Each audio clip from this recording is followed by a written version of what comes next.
Hey family, thank you for tuning into Our Roots podcast with Joseph Baba Ifa, where only the strongest roots see the light, brought to you by Botaniga Candles and more. And if you haven't had the opportunity, please subscribe to the channel, give this video a like, and be sure to share.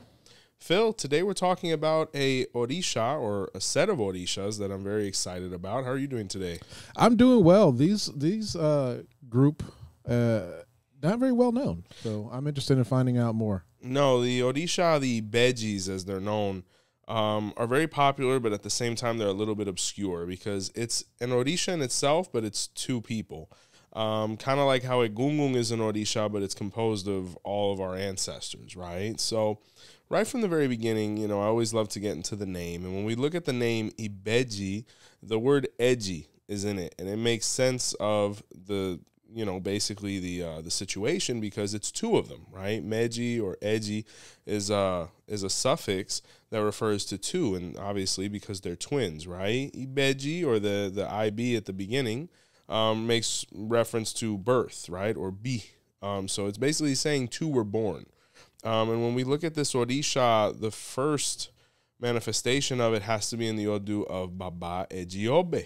And when we look at this Odu, you're going to immediately see it's two parallel lines.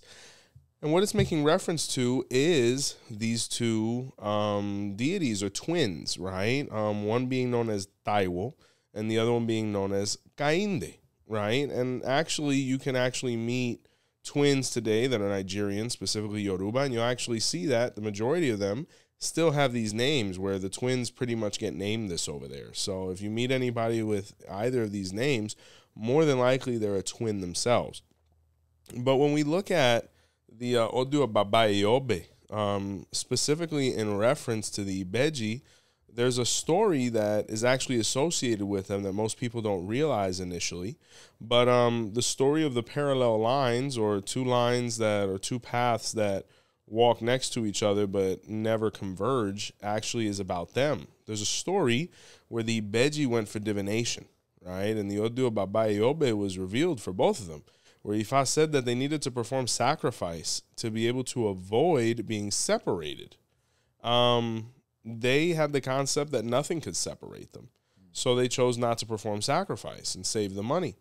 Now, at least in this story, they were yam farmers. And that's why the yam till this day is associated with them in its entirety. Some people say that the yam has a molecule or a protein that actually causes twin births. And per capita, Nigeria has the highest twin birth rate in the world historically. Really? Yes, till this day. And if you actually look at the yam, it actually splits in two. It almost looks like a chromosome. So it definitely has that property.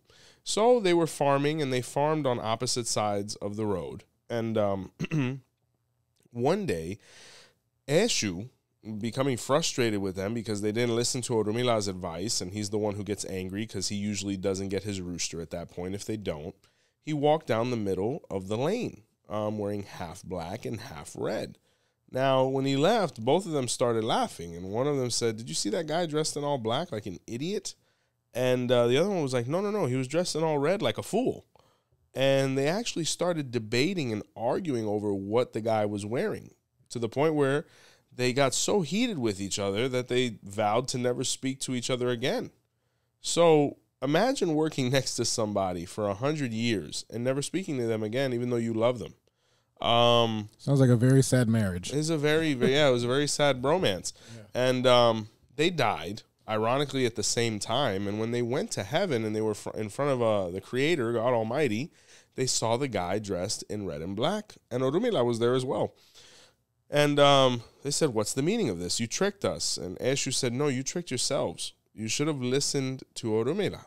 Unfortunately, I had to show you that without the support of Ifa, nothing will manifest. So that's why you guys lived next to each other and wasted a lifetime of fraternity and love over, you know, trivial things." And they embraced, and they said, "From this day forward, we will never be separated, no matter what, with the help of 𝗀𝗍, Orumila, and Olodumare." That's why till this day, you see the twins always next to each other. In some houses, it's two boys. In some houses, it's a girl and a boy. But either way, you always see them together. And that's because of the Odu of 𝗵𝗸𝗶𝗍𝗶. So in reality, this is really the sign where they were born, and this is kind of their real story, even though we're going to get into many more, you know? So that's first and foremost with the Ideu. So that was where they were first introduced? I want to say yes.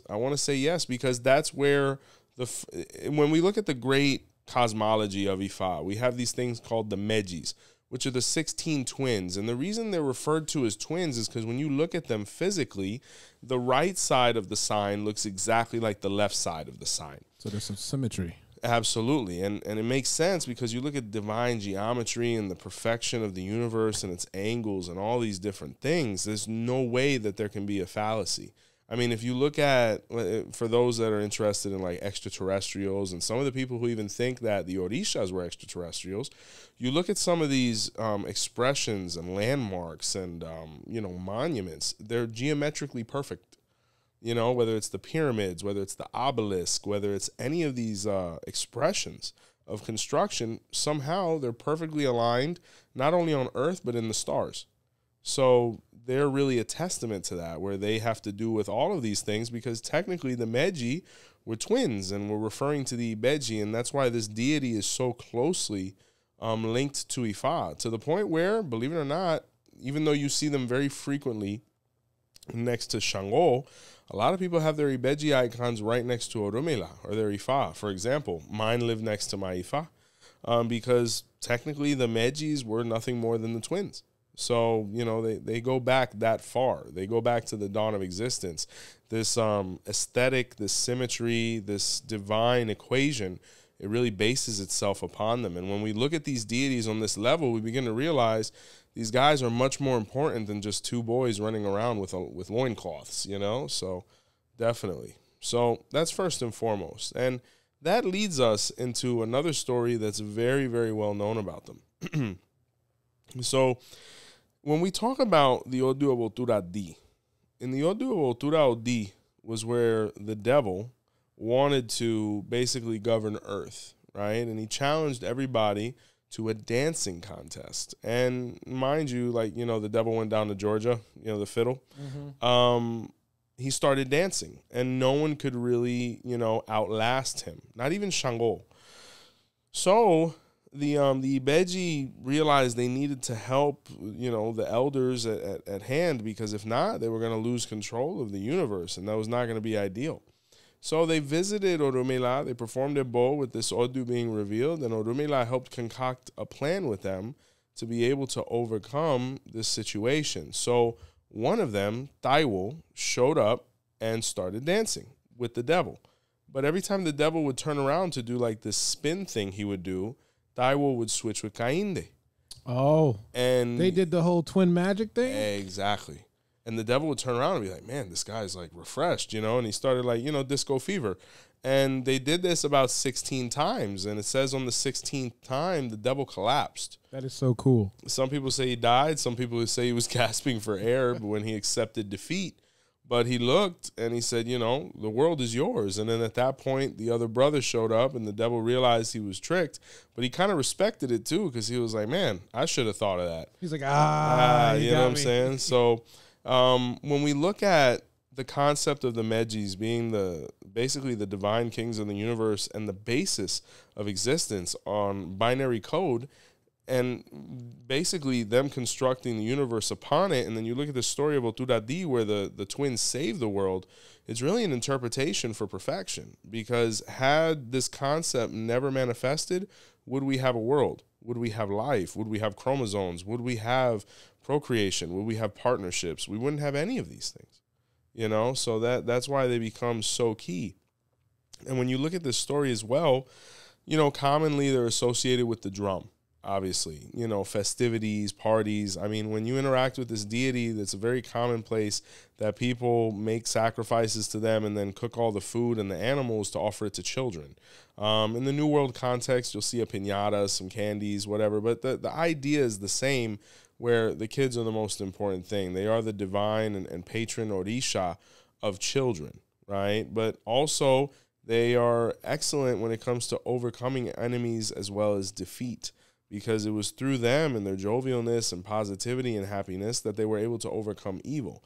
So it's this reminder of be as happy as a child, and you usually will stay as happy as a child or as youthful. So definitely a very key story with them.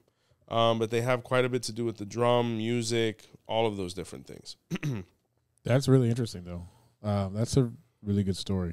Yeah, and that's probably their, like, I mean, the one from 𝗿𝗶𝗍𝗶 isn't as associated with them because it's not that it's boring, but it's not as interesting as the visual of, you know, the dancing and, you know, the tag team. It reminds me of wrestling. You're a wrestling guy, like the Hardy Boys. Yeah, well, that's the reason why I said twin magic, because Oh, I didn't know that. Sorry, guys, I'm nerd zone here.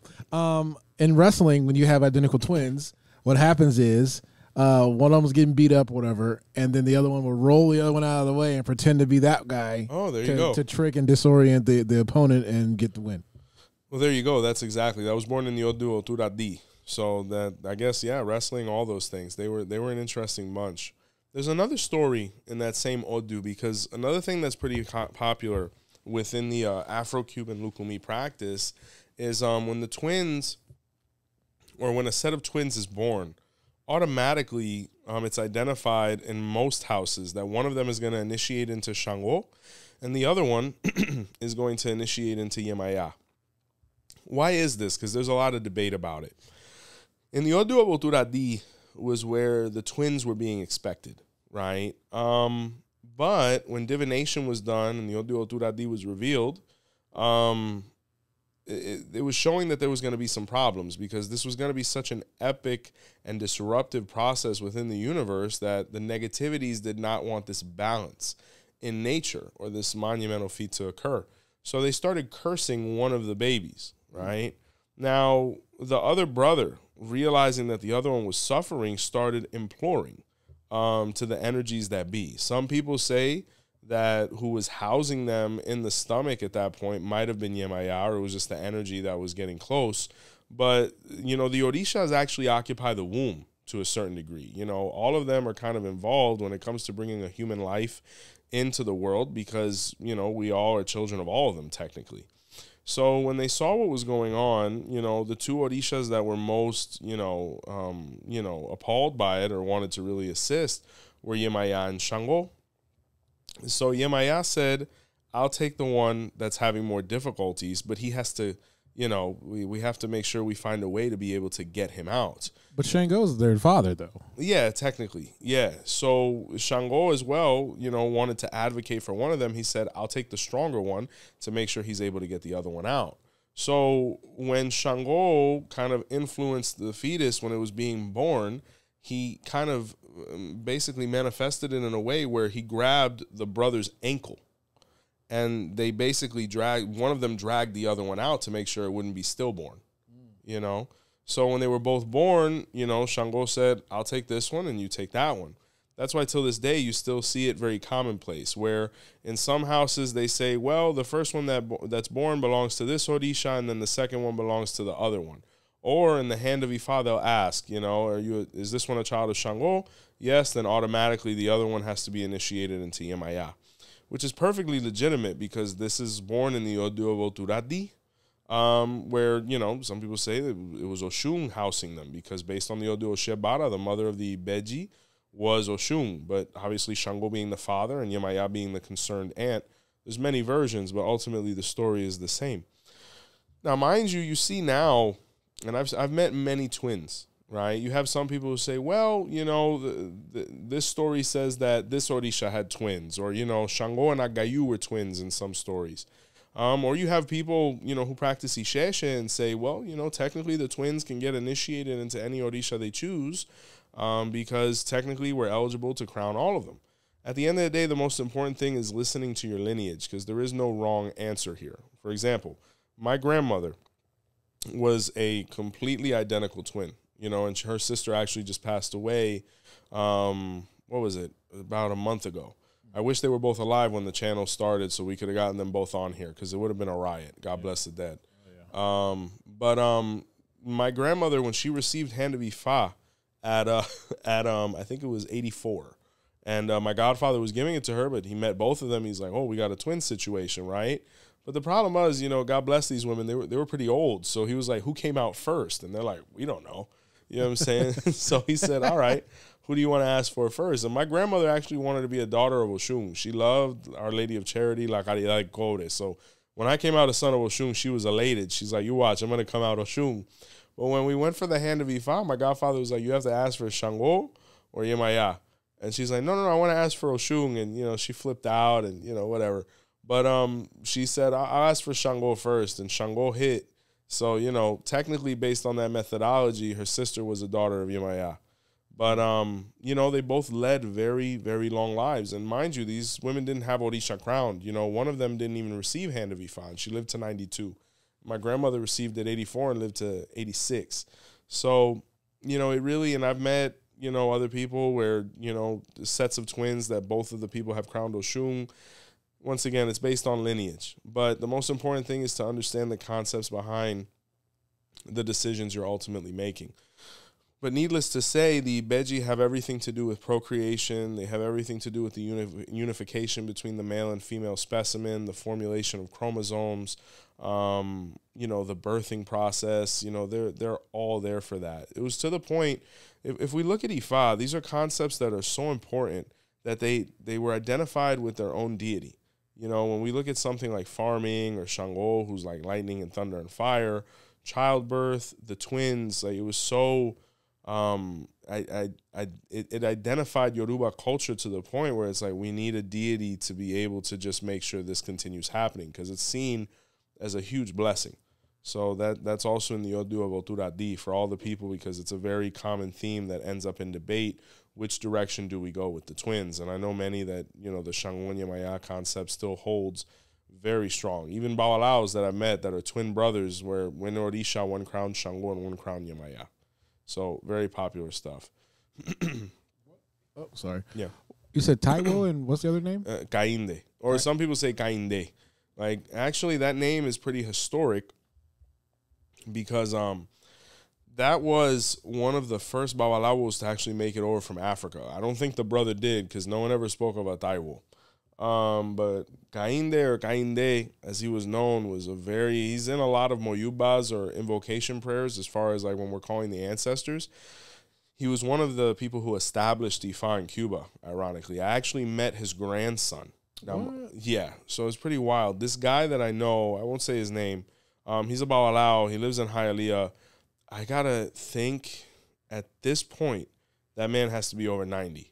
And from what I, you know, last spoke to him and whatnot, he was still lucid to a certain degree and hopefully, you know, he's still alive. You know, I should give him a call after this.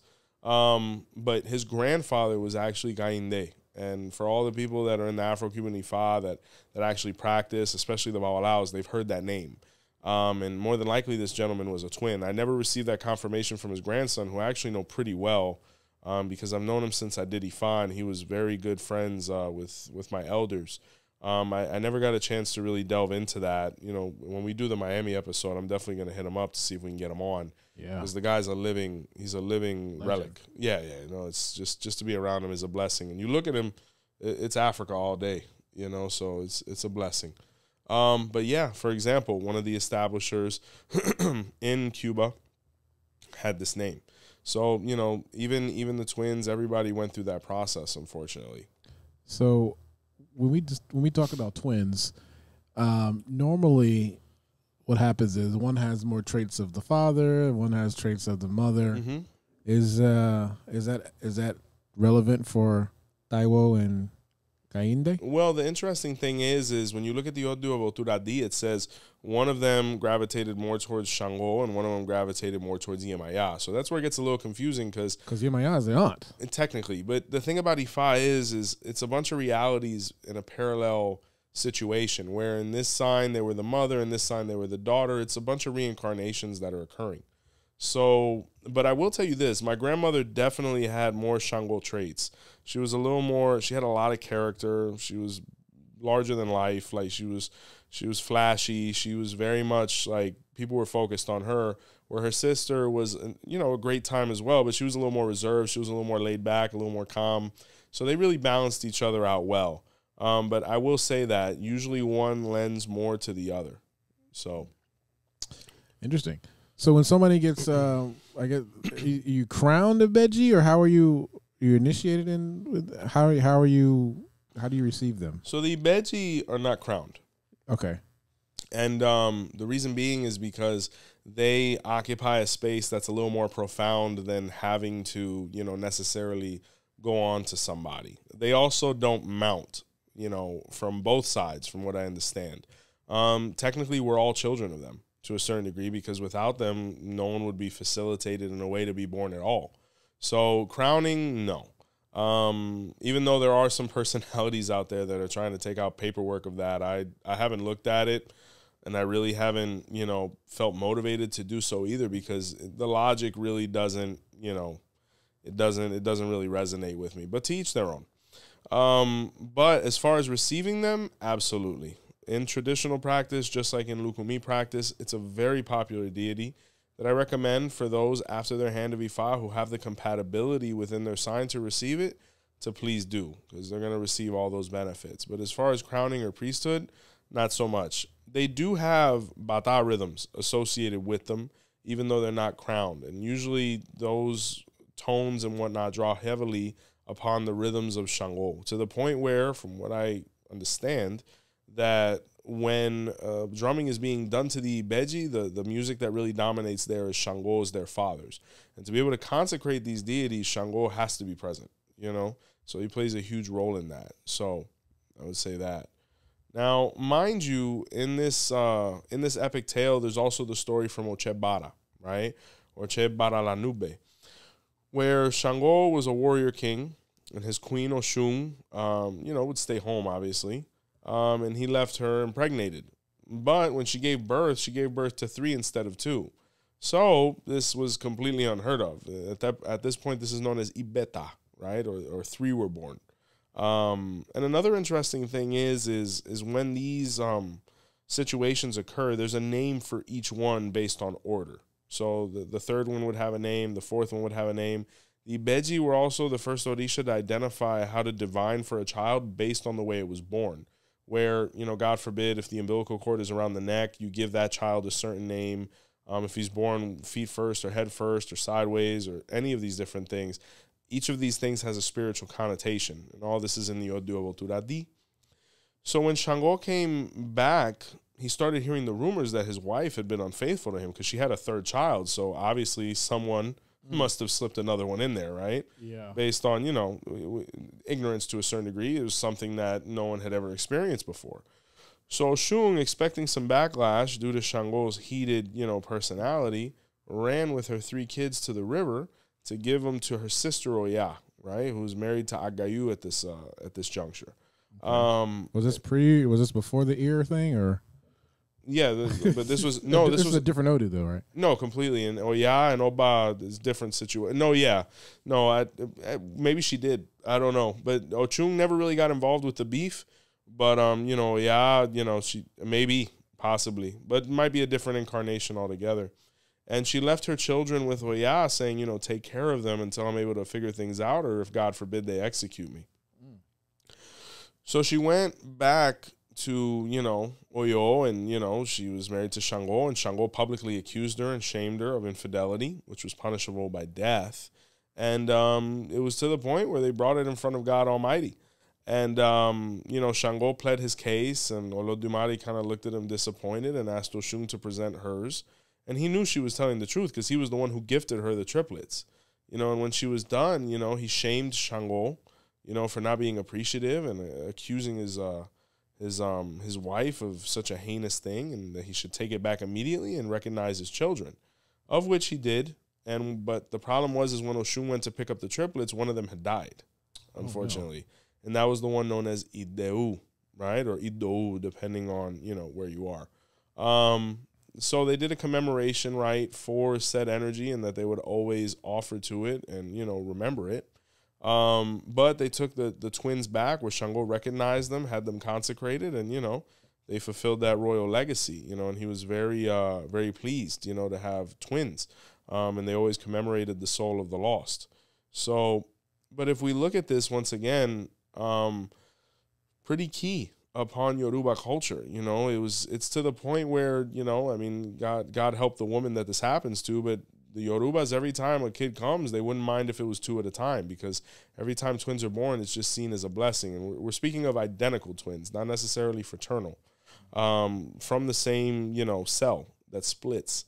But then it also brings into the concept now, or conversation, this other character, Ideu, right, which is a very popular deity within itself that actually forms a part of what is the Ibeji.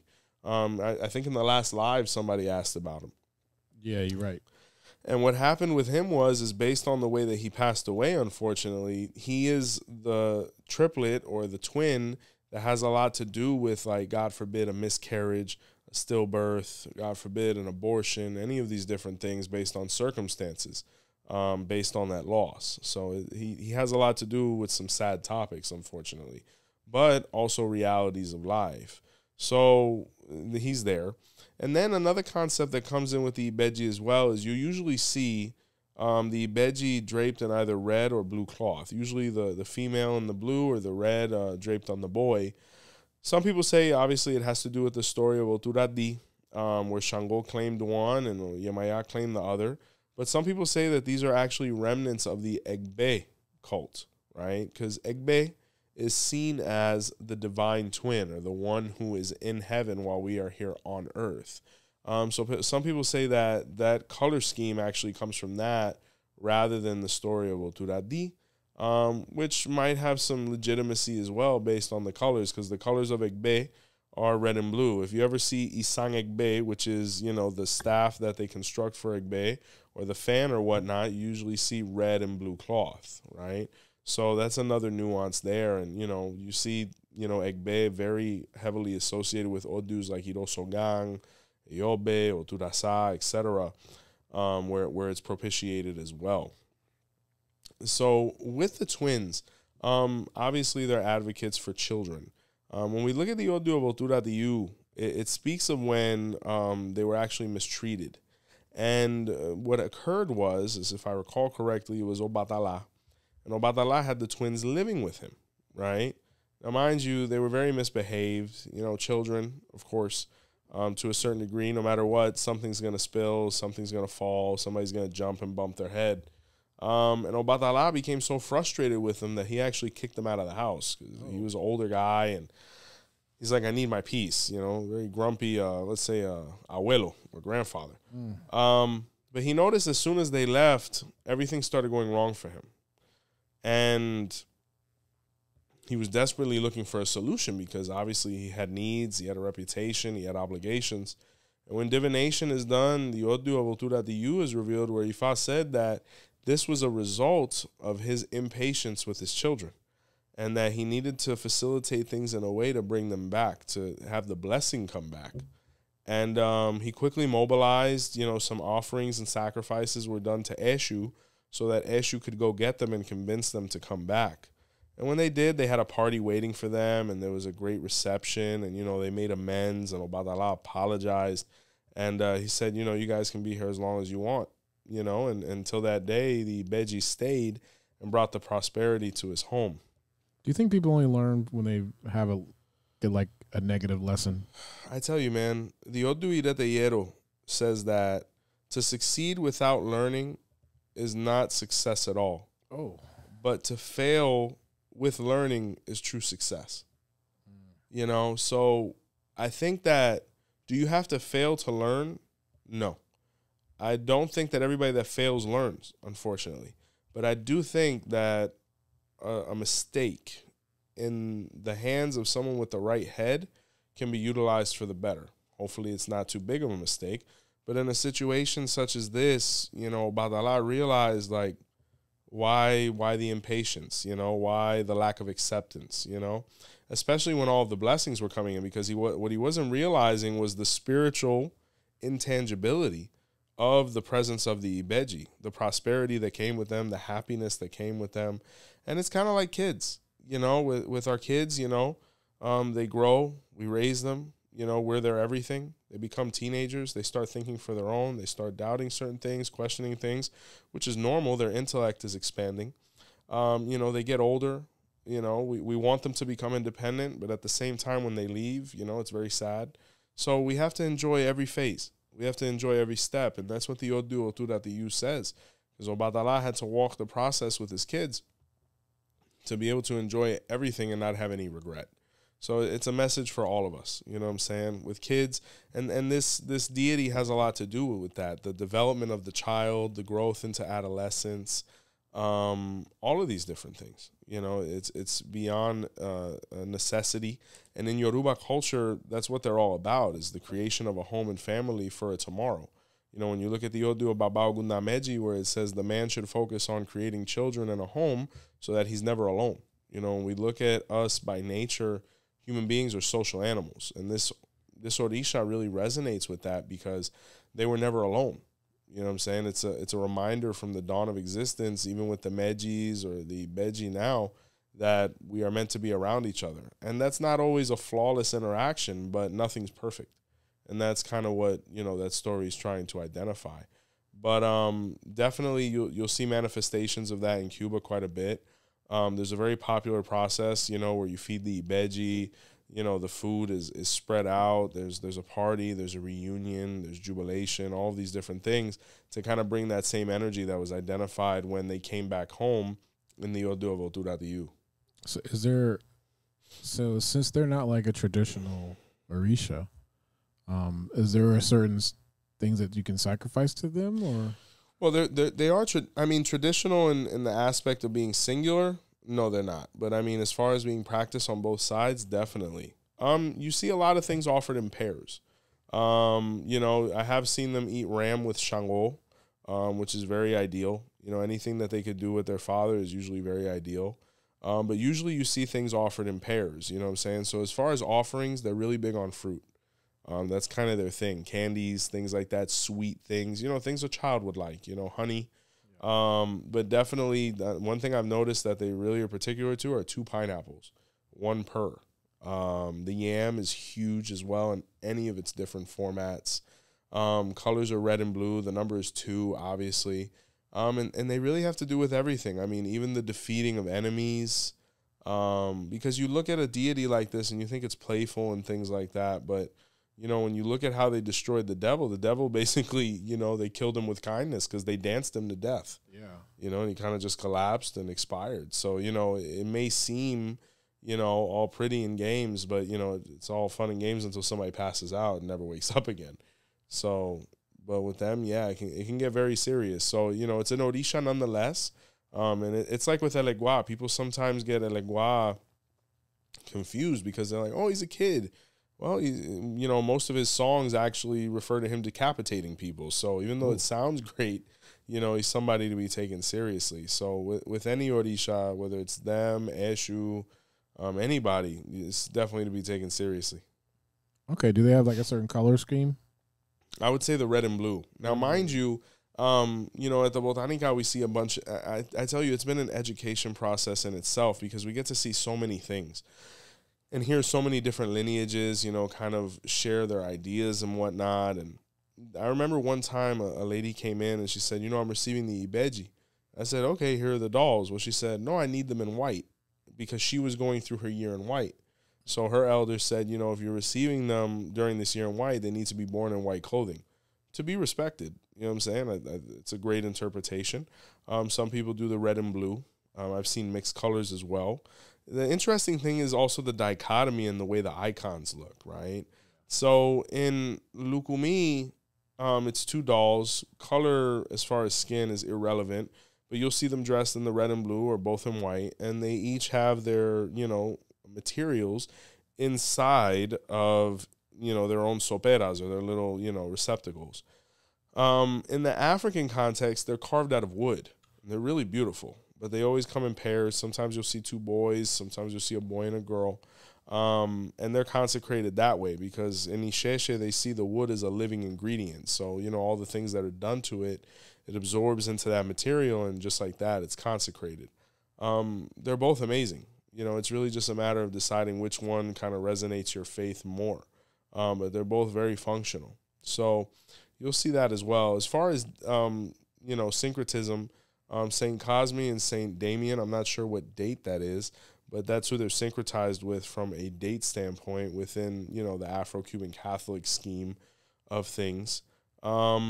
Pretty accessible deity, always recommended after Hand of Ifa, but it's not one that should really, be deterred because of economics. It's one that's very accessible usually, and it's given very frequently. So it's really great in that regard. Are there any like glaring traits? Like obviously like Shango has some, that you recognize. The bravado. Yeah. Yeah. With them, it's just a good time. You know who they remind me of? Like, not to be too comical, the Thing 1 and Thing 2. Okay. That's pretty much the concept of Ibeji, where it's like, ha, ha, ha, and then they're destroying the house. Gotcha. So, that's why you want to keep them in order and make sure they're satisfied and whatnot, because they could be just as tricky as 𝘃cie is sometimes. And 𝘃cie usually rolls with them, them, Ideu. And when we look at Ideu as well, kind of going back into the concepts, there's another story in the Odu of Baba Ifa that speaks of when Oshun wanted to better her situation. So she visited Orumila. And the Odu of Baba Ifa was revealed where Ifa said she needed to perform 3 ebo in the same day and to deposit them wherever her legs, couldn't go anymore. So she took the ebo and started walking. And when she got tired, she was in like a ruins, like a abandoned, not an abandoned building, but like an abandoned, site. Imagine Lord of the Rings. And when she walked in there and let go of the ebo, there were 3 men there. And they saw how beautiful she was, and they started arguing over who was going to, be with her. Now, mind you, they were criminals. And when they started fighting, Ochung took the opportunity and ran away. When she went back to Orula, she told him what had happened. He was like, all right, let's do the second ebo. And he said, do the same thing. She's like, I can't go back there. They're going to kill me. He said, this is what Ifa is saying. So she ended up stopping in the exact same place. And she dropped the ebo, and she saw 2. One man had died because they killed him. And the other 2 saw her again and started arguing again. And she ran away. And she did the 3rd ebo and did the same thing. And when she came back, 2 of the guys were dead and the 3rd one was dying. And right when she was about to run away, he said, please don't leave me. And he looked at her and he said, unfortunately I had to die today, but luckily I was able to look at the most beautiful woman I've ever seen beforehand. You're going to find money over there. It's a token of my gratitude for what I've been able to see. And he said, my name is Ideu. If you could please just commemorate me and let your descendants know about me. And, at least I did one positive thing before I died. And she stayed with all the money and became rich. And she took his remains and he became an Orisha. Now, when we look at Orisha Ideu, he's seen as the son of Oshun. Now, that's because of the story of 𝘃𝗶𝗏. But in the Odu of Ifa, he was actually, a random guy that she thanked because ultimately it was because of him that she became affluent and was able to start her family. So if we interpret Ifa, you look at this deity, he has to do with prosperity. He's obviously very, very close to the Orisha Oshun, overcoming enemies, obstacles, avoiding jail time, apart from, unfortunately, death. Every time we look at this character, he's dead. So he has a lot to do with Egun, the ancestors, removing negativity. He's actually a pretty powerful Orisha because he's always in a precarious position within the mythology. So it speaks of that. Now, mind you, where the Ibeji also spoken of is in the Odu of 𝗃𝗏𝗏, because apart from the Ibeji that's seen within Lukumi Orisha, there's also a version that's within Lukumi Ifa, which is known as Ibeji Orun. And Ibeji Orun basically, translates to the twins of heaven, and it represents the Egun aspect or the dead aspect of the twins, possibly the afterbirth, right? When we look at this story, it speaks of the Orisha. And Orisha in the Odu of 𝗃𝗏𝗏 had a very bad habit of not studying Ifa and overstimulating Egun and things of witchcraft to kind of, compensate for his lack of study. Orumila told him time and time again to not do this, to focus on his Ifa practice, study, and he would have a very decent, peaceful life. But Orisha was a little bit of a thrill seeker, and he had a little bit of a attention deficit where he didn't want to sit down and read or study. So little by little, the influence of the things he was working with started corrupting his mind and his home. And basically it goes on this epic tale where, you know, 𝘃𝗵𝗿𝗄 actually, you know, at least in this story, was the father of these triplets. Maybe Oshun was his wife. It's not really stated in the story, but every house that he went to got haunted, right? Kind of like a paranormal activity where, you know, his wife committed suicide, his children died, the twins died. And then when he had lost everything, he went in front of the river and he said, you know, why not just kill me? And the heavens opened up. Orunmila spoke to him, Shango, Olodumare, and said, now you have to live with the consequences of your actions. But 𝘃𝗵𝗿𝗄 couldn't tolerate it anymore, and he threw himself in the river, and he actually committed suicide. So, Oh my gosh. yeah.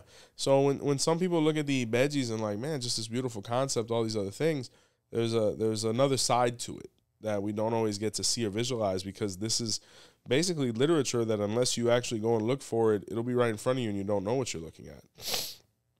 Dude, that's... Okay. Yeah, and we were just speaking about horror movies right before this, right? Yeah, it's definitely a screenplay. But, I mean, if you look at the concept of 𝘃𝗵𝗿𝗄 being their father, it's pretty legitimate as well, because, you know, 𝘃𝗵𝗿𝗄 was the first person to plant yams and pull them out. So, technically, the tuber or the fruit or whatever you want to call it that represents the Ibeji is the yam, and it was first harvested by 𝘃𝗵𝗿𝗄. So it's a very legitimate story in that regard, where it kind of creates a link between them. And apart from that, in the first story of 𝗿𝗶𝗸𝗍, they were farmers as well. So it makes a lot of sense. And 𝘃𝗵𝗿𝗄 is actually from the royal family of Shango to a certain degree. They were brothers in the 𝘃𝗶𝗍𝗿𝗍. So, you know, but when we look at that story, you know, unfortunately, you know, the Ibejis succumb to the after effects of their fathers, you know, incoherent Ifa practice. So the Ibeji are also good for the protection of children, the removing of negativity, whether it's witchcraft or just repercussions. But they have a lot to do with the overall well-being of someone spiritually. But unfortunately, they did pass away in Oturarico, and that's where you get the concept of Ibeji Oru, which is something that most people aren't really familiar with what it means or what it doesn't mean without going too much in. But it is something that usually is received by babalawos, because 𝘃𝗵𝗿𝗄 there was a babalawo. And in commemoration of him not knowing how to handle the situation, it's said that some babalawo have to receive this deity in that context to be able to alleviate themselves. So, pretty sad story. So my question is, you know, these seems like a popular deities, but why are the Ibeji twins kind of obscure? I think a lot of people take them at face value. What do you mean? I mean, you just look at them. They're the twins. They look cute. They don't take them seriously, or is that what you mean? No, I guess it's hard to, like, for example, if I look at a frog and I don't know anything about that specific species of frog, I'm going to think that frog is just like every other frog. I don't want it to urinate on me because I'll get a wart. I don't want it to touch me because it's slimy. But maybe I don't know that that's one of the poisonous dart frogs from the Amazon that is going to make me trip out till I die, you know? So it's the same thing with an Orisha, especially one like this, where all we hear is the positivity. You know, we've spoken about other Orishas in the past as well, where most people hear some of the literature that's on them and be like, I didn't know that this Orisha had a whole nother side to it. Because when we take things at face value, that's exactly what we're going to get, rather than delving and kind of, you know, researching and understanding more, which is what we always try to do at the channel. Now, mind you, obviously the Ibeji have so much to do with all the positive things in life, childbirth, happiness, money. But from another aspect, it has to do with the protection of the things, or from the things that they experienced, whether it was, God forbid, stillbirth, you know, miscarriage, you know, SIDS, you know, sudden infant, you know, death syndrome. All these things, all of those things fall beneath them, because if you kind of look at the process of childbirth, it's pretty scary. You know, we in the modern culture, we don't think about it as much. Unfortunately, the United States has the highest mortality rate when it comes to, you know, infant birth, whether it be mom or the child. But, you know, this is a pretty big issue, actually, you know, and people are constantly looking for alternative methods to be able to ensure their safety. But when you look at what a woman goes through for 9 months, apart from the family, just her, it's excruciating. You know, this thing grows within and it's pressing against organs, and, you know, just up until the crescendo moment of it entering this world, there's a lot of things that can go wrong. That's why this deity is so venerated. I think it's a little more complexly, it has a little more complexity in 𝘃𝗵𝗃, I think, because I think over there they have such a focus on procreation. Like, it's not even a thought, it's like we're going to have kids, where over here we live in a culture where, believe it or not, the majority of people are not procreating anymore. We're looking at population collapse and things like that because, at least I think beginning with our generation, the majority of people aren't trying to have kids no more. Whether it be the cost of living, whether it be the responsibilities involved, whether it be the influences externally that are kind of swaying them away from having a family, all of these things are affecting. Where, in Yoruba land, really, that's not even a question.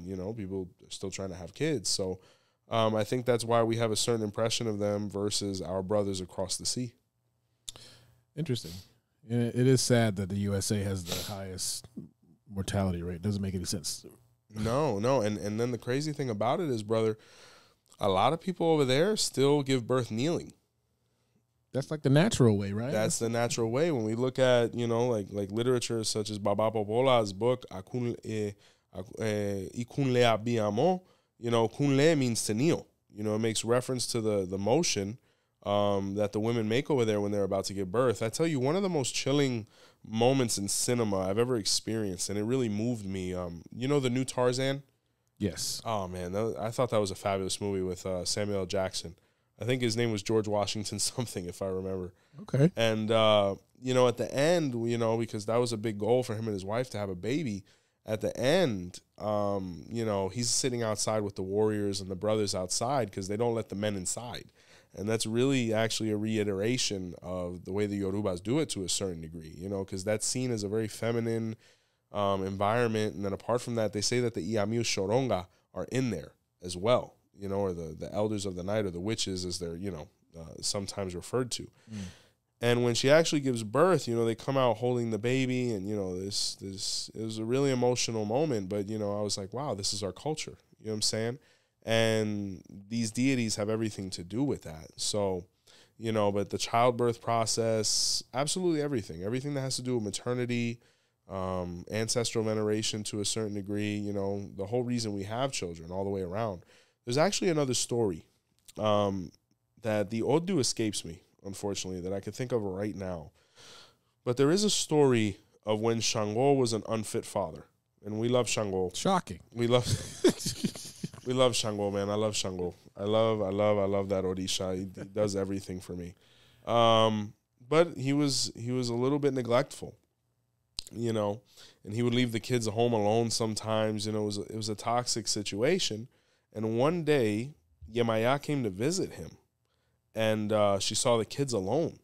And, they were pretty prodigious. And she was like, where's your father? He's like, no, he went to the drumming. And she was like, okay, this isn't happening anymore. And she took the kids, right? Let's say maybe it was 𝗃𝗃𝗃's mother. And when 𝗃𝗃𝗃 came home, he didn't even realize his kids were gone. Oh. He was so drunk. And I think he brought somebody home that night.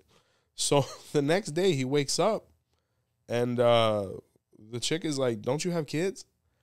And he said, yeah, I thought I did. And he flipped out. He's like, oh my God, where are my sons? And he went looking and looking and looking and looking, and the last place he looked was the ocean, the point where the river and the ocean meet. And he saw 𝗃𝗵𝗃 with the boys. And she said, are you missing something? He said, how dare you take my children? She said, no, how dare you leave them alone? What's the matter with you? He said, no, I raise them as I see fit. And she said, no, you're not. They're staying with me now. And he tried to get gangster with 𝗃𝗵𝗃, and 𝗃𝗵𝗃 was like, I don't think so, because she was going to wet him with the water. He's not a fan of that. So he was like, okay. And 𝗃𝗃𝗃 tried to act like it didn't affect him, but every day that he was without his kids, he started realizing what he was missing. He visited Orumila, and, he basically went through divination process and performed sacrifice where he actually kidnapped his kids back. And 𝗃𝗵𝗃 became so furious that she was going to drown him. But when she found him near the ocean and she was going to, make it happen, he was holding the babies in his arms. You know what I'm saying? He was crying. And he said, please, give me one more chance. And 𝗃𝗵𝗃 spared him, but she said, if you ever mistreat these children again, they'll be mine once more, and I'll never give them back. Until this day, there's people who, when they receive 𝗃𝗃𝗃𝗃, they receive the Ibeji as well simultaneously. The majority, I would say, of 𝗀𝗲𝗄's children are born with them. You know, so it's another testament to the relationship between him and them.